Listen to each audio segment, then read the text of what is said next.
Assalamualaikum warahmatullahi wabarakatuh. Terima kasih atas waktunya. Kali ini saya akan mencoba mempresentasikan tugas saya.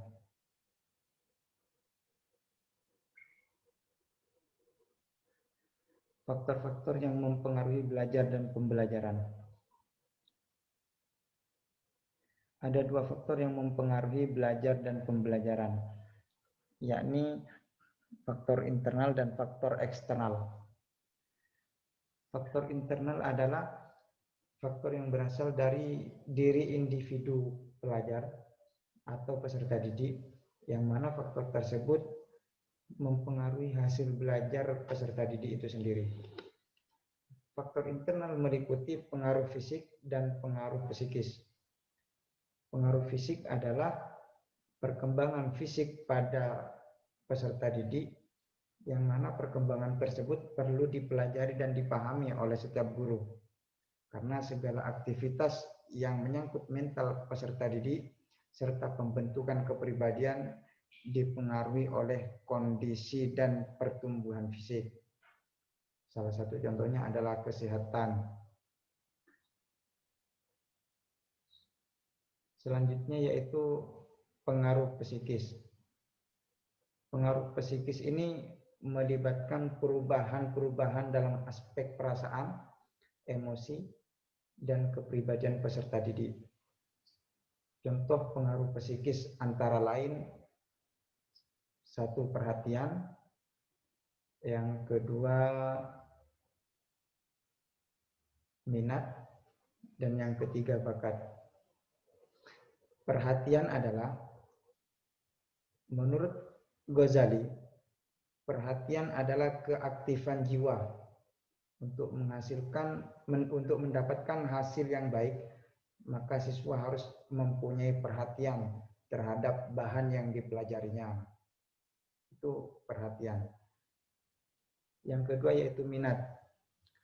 Minat adalah kecenderungan yang tetap untuk memperhatikan dan mengenang beberapa kegiatan secara terus-menerus dengan rasa senang. Sedangkan yang ketiga yaitu bakat. Menurut Hildgard, bakat adalah desire to learn. Dengan kata lain, bakat adalah kemampuan untuk belajar. Sedangkan menurut Utami Munandar, bakat adalah kemampuan bawaan yang merupakan potensi untuk bisa terwujud eksistensinya, namun perlu dikembangkan dan dilatih.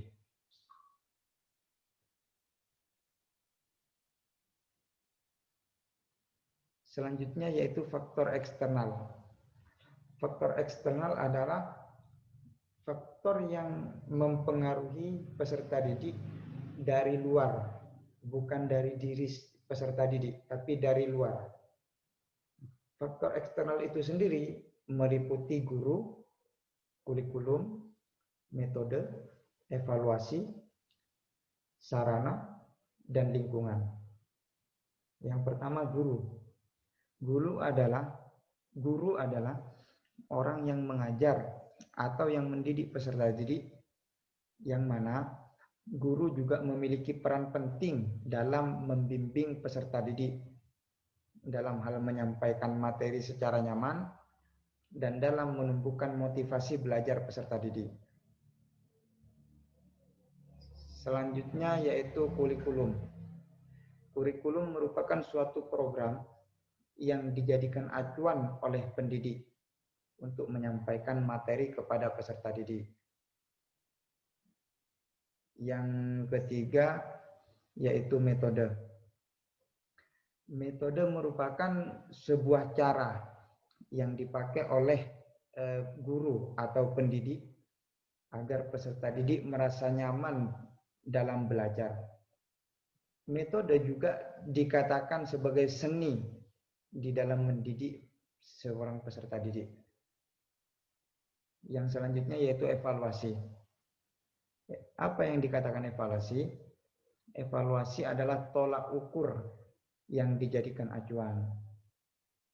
Dalam evaluasi, pendidik dapat mengetahui hasil yang dicapai peserta didik. Jadi evaluasi ini adalah tolak ukur atau acuan. Yang kedelapan, yang selanjutnya yaitu sarana prasarana. Sarana prasarana ini merupakan hal yang penting, yang mana sarana prasarana ini juga dijadikan sebagai hal penunjang. Karena prasarana yang baik juga bisa menunjang hasil yang baik dari peserta didik. Yang selanjutnya yaitu lingkungan. Lingkungan merupakan sesuatu yang juga berpengaruh terhadap kegiatan belajar dan pembelajaran. Kenapa demikian? Karena dengan lingkungan anak bisa membentuk diri atau dalam artian membentuk karakter. Sedangkan lingkungan itu sendiri ada 3 bagian. Yang pertama lingkungan fisik, yang kedua lingkungan sosial, dan yang ketiga lingkungan kultural.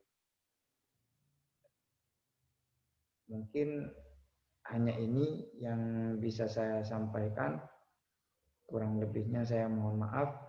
Assalamualaikum warahmatullahi wabarakatuh.